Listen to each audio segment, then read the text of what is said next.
ব্যাটে বলে একচেটিয়া দাপট দেখালো চট্টগ্রাম রয়্যালস। ঢাকা ক্যাপিটালসকে 10 উইকেটে হারিয়ে জানান দিল নিজেদের শক্তিমত্তার।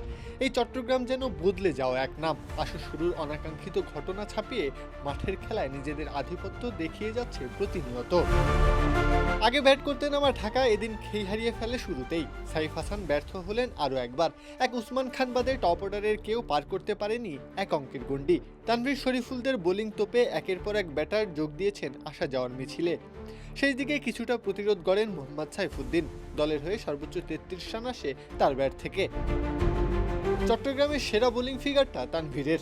4 ওভারে মাত্র 8 রানের বিনিময়ে নিয়েছেন 3 উইকেট। শেষমেশ ঢাকার স্কোরবোর্ডে টেনে টুনে আসে 122 রান। আমরাই নাম্বার ওয়ান। নাম্বার ওয়ান হচ্ছে মেরিল পেট্রোলিয়াম জেলি। বোলিং সাফল্যের পর ব্যাট হাতেও নিজেদের শক্তির প্রমাণ দেয় চট্টগ্রাম। নাইম শেখ আর অ্যাডাম রশিংটন মিলে শেষ করে দেন ঢাকার সামান্য সম্ভাবনা। বোলাররা তাদের সামনে কোনো রকম প্রতিরোধ করতে পারেনি। দুই ওপেনারের জোড়া 50 সুবাদে অনায়াসে 44 বল এবং 10 উইকেট হাতে রেখেই জয় পায় চট্টগ্রাম। ঢাকার হারের পাল্লাটা ভারী হচ্ছে দিনে দিনে। অন্যদিকে চট্টগ্রামের আকাশে উঠছে স্বস্তির ফানুস। টালমাটাল অবস্থা কাটিয়ে মাঠের খেলায় যে তাদের বিচরণ ঘটছে বুক ফুলিয়ে। কাব্য, খেলা ৭১।